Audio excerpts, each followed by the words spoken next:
하나님의 말씀 로마서 9장입니다. 로마서 9장 1절에서 18절까지 말씀 보실 텐데 1절에서 5절까지 말씀 읽고 본문을 가지고 말씀을 나누겠습니다. 로마서 9장 1절에서 5절까지 말씀, 제가 한 절, 여러분들이 한 절 교독합니다. 내가 그리스도 안에서 참말을 하고 거짓말을 아니하노라. 나에게 큰 근심이 있는 것과 마음에 그치지 않는 고통이 있는 것을 내 양심이 성령 안에서 나와 더불어 증언하노니, 나의 형제 곧 고륙의 형제를 위하여 내 자신이 저주를 받아 그리스도에게서 끊어질지라도 원하는 바로다. 그들은 이스라엘 사람이라. 그들에게는 양자됨과 영광과 언약들과 율법을 세우신 것과 예배와 약속들이 있고, 조상들도 그들의 것이요 육신으로 하면 그리스도가 그들에게서 나셨으니 그는 만물 위에 계셔서 세세 찬양을 받으실 하나님이시라. 아멘. 아멘. 문안하겠습니다. 하나님 아버지와 우리 주 예수 그리스도로부터 은혜와 평강이 함께 하시기 바랍니다. 1절 말씀에 보니까요, 바울이 이렇게 말합니다. 내가 그리스도 안에서 참말을 하고 거짓말을 아니하노라. 지금 바울은요, 하고 싶은 말이 있는데 그 말이 바울의 진심이라는 겁니다. 바울이 하고 싶은 그 말이 진심인데, 진짜 마음인데, 그것이 자신의 진짜 마음인 줄을 어떻게 확인하며 이 말을 하고 있을까? 그 뒷부분에 보니까요, 내 양심이 성령 안에서 더불어 증언하노라, 이렇게 말씀합니다. 성령께서 바울의 양심을 통하여 증언하게 하신 마음이라는 것이죠. 바울의 마음으로부터 시작된 것이 아니라 성령 하나님의 마음으로부터 시작된 그 마음이 바울의 양심을 찔러 그 마음을 가지고 전하게 된 진짜 마음이 내게 있습니다. 바울이 이렇게 시작을 합니다. 그 진심이 성령께서 주시는 마음인데 그 마음 때문에요, 바울이 이렇게 말하죠. 큰 근심이 생겼고 마음에 그치지 않는 고통이 있다. 큰 근심이 생기고 그치지 않는 고통으로 괴로워하는 이유가 있다는 것이죠. 성령께서 주신 마음, 그 마음이 진짜 내 마음인데 그 마음 때문에 바울이 괴롭고 고통받는 마음이 있다라는 겁니다. 그 고통으로 괴로워하는 이유가 뭔가? 3절 말씀에 보니까요, 나의 형제 곧 고륙의 친척을 위하여 내 자신이 저주를 받아 그리스도에게서 끊어질지라도 원하는 바로다. 바울이 고통받고 근심하고 괴로워하는 진짜 마음이 있는데 그 마음이 무엇 때문인가? 나의 형제들을 위한 마음 때문이라고 말하는 겁니다. 나의 형제들이 누구냐면 이스라엘 사람들을 말해요. 그래서 그 사람들을 구원할 수 있다면, 그들이 구원받을 수만 있다면 나 자신은 저주를 받아 그리스도에게서 끊어질지라도 원하는 바입니다. 나는 저주를 받아서 죽을지라도 당신들이 구원받을 수만 있다면 나 그렇게까지라도 하고 싶습니다. 이게 바울이 말하는 진짜 마음이라는 거예요. 성령님이 주신 마음이기 때문에. 그런데 여러분, 바울도 이스라엘 사람입니다. 빌립보서의 말씀에 보면 바울이 자신을 소개하기를 8일 만에 정결 규례를 따라 할례를 받았고 히브리인 중에 히브리인이요 바리새인 중에 바리새인이다, 이렇게 고백을 합니다. 히브리인으로서의 자부심도 있고 바리새인으로서의 자부심도 있고 정결 규례를 따라 율법에도 흠이 없는 사람입니다.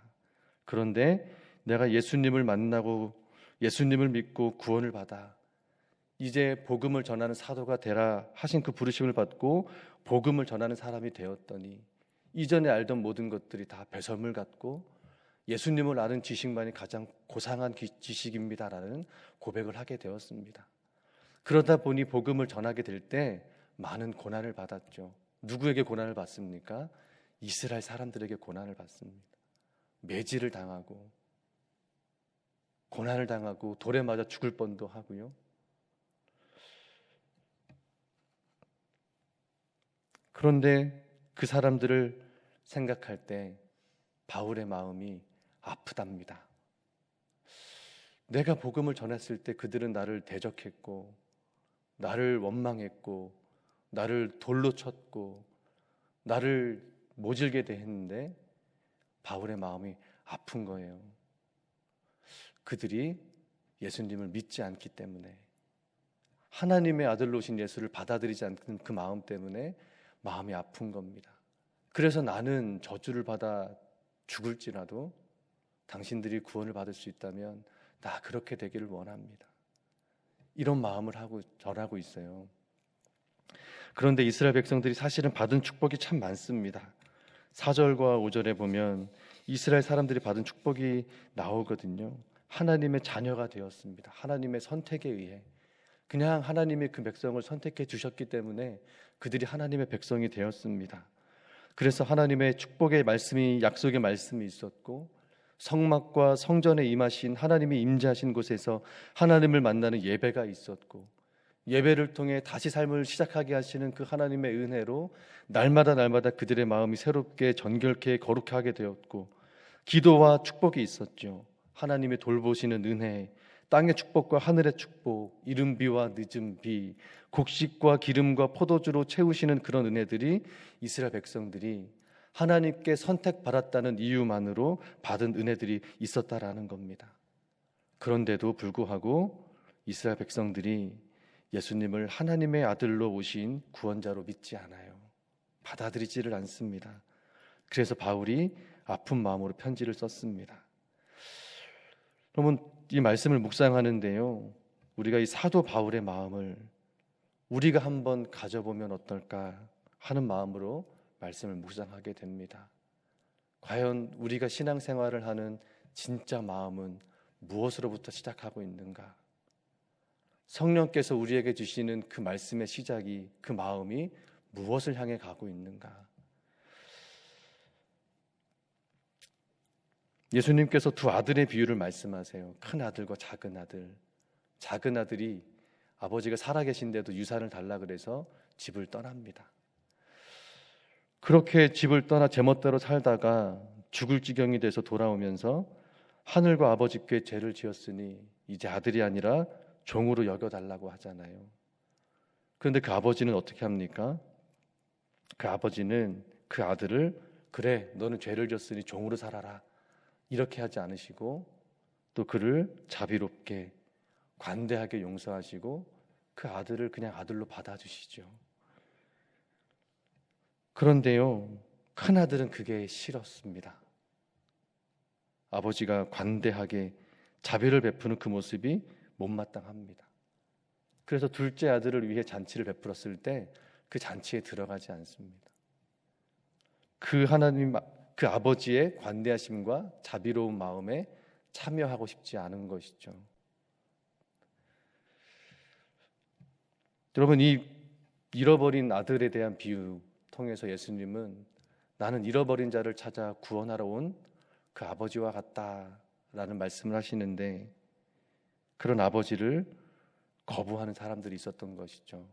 그들을 큰아들로 비유한 것은 어찌 보면 먼저 하나님께 선택을 받은 유대인들을 향한 말씀이 아닌가, 이렇게도 보여집니다. 그런데요, 그렇게 자비롭고 은혜로운 아버지는 그런 아버지를 거부하는 사람들에 의해 십자가로 끌려갑니다. 그리고 죽음을 당하셨죠. 그러나 그 좋은 아버지 되시는 우리 예수님께서는 그렇게 해서라도 그들이 구원을 받을 수 있다면, 용서를 받을 수 있다면 기꺼이 십자가를 지신 것입니다. 그 마음으로. 저는 바울의 동족 이스라엘을 향한 마음이 진심인 것은 성령께서 바울의 양심을 통해 이 십자가를 품게 하셨기 때문입니다. 내가 저주를 받아 그리스도에게서 끊어질지라도 당신들이 구원을 받을 수 있다면 그렇게까지 해서라도 구원을 받게 하고 싶습니다라는 바울의 진심이 여러분 무엇을 향하고 있습니까? 십자가예요. 내가 죽어서 당신이 구원받을 수 있다면 나 그렇게까지라도 하고 싶습니다. 이게 바울의 진심인 겁니다. 그래서 6절부터 18절까지는요, 그 하나님의 선택하신 그 주권의 은혜에 대해서 논리적으로 설명하는 말씀들입니다. 그럼 이 마음을 가지고 한번 묵상하고 싶습니다. 그리스도 예수를 믿는 사람들이 십자가를 품을 때 예수님께서 십자가에서 죽으시면서 우리를 살리셨던 그 구원이 된 것처럼 내가 십자가를 품고 내가 십자가를 향해 걸어가는 삶을 살면 나를 통해 나와 함께하는 사람들을 살리는 하나님의 구원의 역사가 이루어진다는 사실입니다. 그럼 하나님의 뜻을 말하고 복음을 말하고 십자가를 말하고 섬김을 말하면서도 우리의 진짜 마음은 그 십자가에서 내가 죽어야 한다는 마음까지 이르지 못했다면, 오늘 이 말씀을 통해서 우리가 이 사도 바울의 마음을 배우기 원합니다. 기도하면 좋겠습니다. 하나님, 나의 진짜 마음이 사도 바울과 같이 그 십자가를 품고 있지 못한 마음이라면 하나님 깨닫게 해주시고 그 마음으로부터 시작할 수 있도록 도와주십시오. 고린도 후서 말씀에 보면요, 바울이 얼마나 복음을 전하고 싶었는지 이런 말씀이 있거든요. 제가 잠깐 찾아서 좀 읽어드리겠습니다. 고린도 후서 9장 말씀인데요, 바울이 이렇게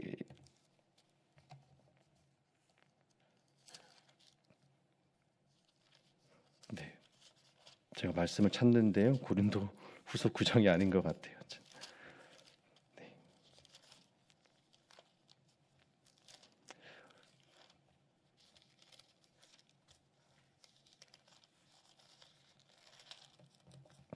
고린도 전서 9장입니다. 9장 19절부터 이런 말씀을 바울이 합니다. 내가 모든 사람에게서 자유로우나 스스로 모든 사람에게 종이 된 것은 더 많은 사람을 얻고자 함이라. 유대인들에게 내가 유대인과 같이 된 것은 유대인을 얻고자 함이요, 율법 아래에 있는 자들에게는 내가 율법 아래에 있지 아니하나 율법 아래에 있는 자 같이 된 것은 율법 아래에 있는 자들을 얻고자 함이요, 율법 없는 자에게는 내가 하나님께는 율법 없는 자가 아니요 도리어 그리스도의 율법 아래 있는 자이나 율법 없는 자와 같이 된 것은 율법 없는 자들을 얻고자 함이라. 약한 자들에게 내가 약한 자와 같이 된 것은 약한 자들을 얻고자 함이요, 내가 여러 사람에게 여러 모습이 된 것은 아무쪼록 몇 사람이라도 구원하고자 함이니 내가 복음을 위하여 모든 것을 행함은 복음에 참여하고자 함이라. 아멘. 여러분, 여기 22절에요, 내가 여러 사람에게 여러 모습이 된 것은 아무쪼록 몇 사람이라도 구원하고자 함이니 이렇게 말합니다. 이 아무쪼록이란 말씀이요, 이렇게 해서라도, 그렇게까지 해서라도 한 사람이라도 구원할 수 있다면 나 그렇게 살고 싶습니다라는 겁니다. 이게 복음을 품은, 십자가를 품은 바울의 마음이었던 것이죠. 더 놀라운 것은 나를 힘들게 하는 사람들이 이스라엘 사람들이었지만 그들마저도 구원의 대상에서 배제시킬 수 않는 그 하나님의 나라를 향한 바울의 마음. 그럼 우리가 이 마음을 가지고요, 기도하면 좋겠습니다. 그리스도의 몸된 교회가 서로를 위해 십자가를 지고 서로를 위해 죽어야 하나님의 구원과 복음의 역사를 경험하게 됩니다. 내가 그리스도의 십자가를 지고 죽지 않으면 여전히 우리는 진짜 마음이 아니라, 성령께서 주시는 진짜 마음이 아니라 내가 얻고자 하는 그것을 위해 살아가는, 그냥 그런 척하고 살아가는 신앙에 머물 수밖에 없습니다. 하나님은요, 우리를 통해 이 진짜 마음을 통해 사람을 구원하길 원하십니다. 그렇게 해서라도. 그래서 그것 때문에 아파하고 고통하시는 십자가를 품을 때 비로소 우리를 통해 하나님이 하나님의 구원을 이루는 길로 역사하시는 줄로 믿습니다. 그럼 이 새벽에요, 다시 한번 우리 이 기도하면 좋겠습니다. 하나님, 우리가 다시 바울의 마음을 배우게 하셨으니 그 십자가를 품고 나아갈 수 있도록, 나를 위해서 베풀어 주신 그 십자가의 은혜가 다시 내 안에 살아있게 하시고 그 마음으로 내게 허락하신 교회를 사랑하고 하나님 허락하신 삶을 사랑하고 또 하나님의 말씀대로 살아가는 그 마음이 우리의 진짜 신앙이 될 수 있도록 도와주옵소서. 간절히 주님의 이름 부르고요, 기도하며 나가도록 하겠습니다. 기도합니다. 주여, 살아계신 아버지 하나님, 오늘 바울 사도를 통하여서 말씀하십니다. 바울의 고통, 바울의 근심은 성령께서 깨닫게 하신 아픈 마음이었음을, 동족의 구원을 향한 아픈 마음이었음을, 하나님 그 마음이 진짜 마음이었다고, 그래서 그렇게 해서라도 당신들이 구원받을 수 있다면, 당신들이 예수님을 온전한 하나님의 아들로 받아들일 수 있다면, 나는 저주를 받아 끊어질지라도, 나는 저주를 받아 죽을지라도 당신들이 구원받을 수 있다면 나 그렇게 살기를 원한다는 이 바울의 마음이 하나님 이 시대를 살아가는 사랑하는 만나교회 성도들의 마음 되길 원합니다. 그것이 우리의 진짜 마음 되기를 원합니다. 그렇게 해서라도 한 사람이라도 몇 사람이라도 구원하게 하는 그 십자가의 복음에 참여하는 삶을 살아갈 수만 있다면 하나님, 우리 그렇게 살아가야 되지 않겠습니까? 우리 진짜 우리의 마음이 그와 같이 돼야 되지 않겠습니까? 주님 우리를 위해 베풀어 주신 은혜와 자비와 관대하심이 있는데 하나님, 우리 마음이 그 마음을 향해 가고는 있습니까? 우리 마음에 그 십자가가 품어지고는 있습니까? 아버지 하나님, 우리 마음이 진짜 마음이 무엇인지 오늘 사도 바울의 마음을 통하여서 깨닫게 하여 주시고, 사도 바울이 품었던 그 진짜 마음, 성령께서 내 양심과 더불어 증언하시는 그 진실된 마음이 하나님 우리의 마음 되게 하여 주시옵소서.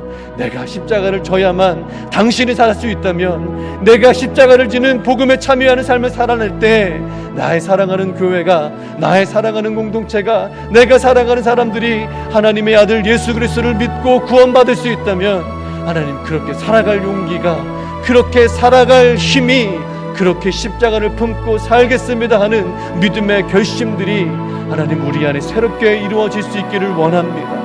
하나님, 우리의 진짜 마음이 십자가를 향해 가고 있습니까? 우리의 진짜 마음이 복음에 참여하는 것으로 가고 있습니까? 우리의 진짜 마음이 교회를 사랑하는 하나님의 아픈 마음을 향해 나아가고는 있습니까? 나의 진심은 무엇입니까? 하나님, 우리의 진심은 무엇입니까? 아버지 하나님, 그저 다른 사람들의 희생과 섬김을 통해 안전하게 평안하게만 살면 그것이 정말로 복음이 이루어진 삶이요, 정말 하나님의 은혜 안에는 삶이겠습니까? 내 삶이 복음에 참여하는 모습이 없다면, 내 삶이 십자가로 가까워지지 않는다면 어찌 하나님의 구원이, 하나님의 복음이 우리를 통해 일어나며 하나님이 우리를 통해 기대하셨던, 나를 통해 다른 이들을 구원하기를 원하시는 복음의 삶이 어찌 우리 삶 가운데에 이루어지고 있다고, 하나님 우리가 그렇게 하나님을 믿는 대로 살고 있다라고 고백할 수 있겠습니까? 하나님, 이 시간 이 사도 바울의 마음을 배우기를 원합니다. 아버지 하나님, 우리가 누군가를 향해 말할 때 나의 진심이, 하나님께서 주신 나의 진심이, 나는 하나님께서 비록 십자가를 품게 하시고 아프게 하시고 고통스럽게 할지라도 그럼에도 불구하고 이것이 당신을 살리는 구원이 된다면 나 그렇게 살아가겠습니다. 내가 그렇게 살겠습니다. 이렇게 기도하고 고백할 수 있는 우리 만나교회 성도들 되길 원합니다. 아버지 하나님, 이 새벽에 나와서 기도합니다. 무엇을 위해 기도합니까? 이거 해주세요, 저거 해주세요. 이것이 기도가 아니라 기복이라면 하나님 이 기도를 멈추게 하시고 하나님의 마음을 구하는 기도, 하나님 교회를 향한 하나님의 마음, 십자가를 지셨던 예수 그리스도의 마음, 나를 아프게 했던 사람들을 향해서도 예수님께서 관대하셨고 자비로우셨고 은혜로우셨다면 내가 품어야 할 마음이 그 마음이라면 나로 하여금 그 마음 품게 하여 주셔서 다른 이들을 비난하고 비판하고 정죄하는 것이 아니라 나를 통해 이루어야 될 십자가의 복음, 나를 통해 이루어져야 할 하나님의 나라, 나를 통해 이루어져야 할 하나님의 진심, 하나님 이러한 것들이 나를 통해 일어나고 나를 통해 경험되고 나를 통해 하나님의 구원으로 역사함으로 하나님 이루어지게 되기를 원합니다. 오늘 나의 입술의 말이, 내 마음의 진심이 무엇을 말하고 있는지 하나님 이 시간 기도하는 저희들 통하여서 오늘 하루 깨닫게 하여 주십시오. 성령 하나님, 그 마음 가운데서 그 중심으로부터 깨닫게 하여 주시고 그것이 십자가를 위한 것인지 복음에 참여하는 것인지 구별케 하여 주시고 그 마음에 집중케 하여 주시고 하나님, 우리가 하나님의 복음을 나타내는 순간순간마다 성령 하나님 우리 마음을 주장하여 주셔서 그 마음으로 살게 하여 주시고 그 마음을 품고 나아갈 때에 하나님 비록 나는 죽은 것 같고 나는 진 것 같으나 하나님 하나님이 살아계시고 예수님이 살아계셔서 역사하시는 그 놀라운 구원이 열매 맺을 때에 내가 참으로 죽은 것이 아니라 하나님께서 나와 함께 역사하심으로 말미암아 모두를 살리시는 역사를 이루셨구나 고백하게 되어지는 요셉과 같이 하나님께서 나를 통해 참으로 이 모든 것들을 선으로 바꾸셨구나 고백하며 하나님의 구원을 보는, 하나님의 구원 가운데 살게 되어지는 우리 사랑하는 만나교회 성도들, 사랑하는 우리 만나교회 될 수 있도록 은혜 내려 주시옵소서. 아버지 하나님, 오늘 하루의 삶도 주님께 맡기며 이 아침에 하나님의 마음을 구하며 나아갑니다. 우리의 마음, 삶을 대하는 우리 마음이 하나님 성령으로부터 나오는 진심 되게 해주십시오. 진짜 마음 되게 해주십시오. 그저 그렇게 살아가야 하니 나도 그렇게 살아갈 거야, 이런 마음에 지지 않게 하시고, 하나님 이것이 죄가 되는 문제라면, 하나님께서 아파하시는 마음이라면 구별하여 그 마음으로 죄짓지 않게 하여 주시고, 그 죄와 싸워 순종함으로 말씀이 역사하시는 삶, 말씀이 다스려 주시는 삶을 살아내므로 내가 살아가는 이 모습이 빛이 되고 길이 되게 하시는 그 하나님의 은혜로 다른 사람들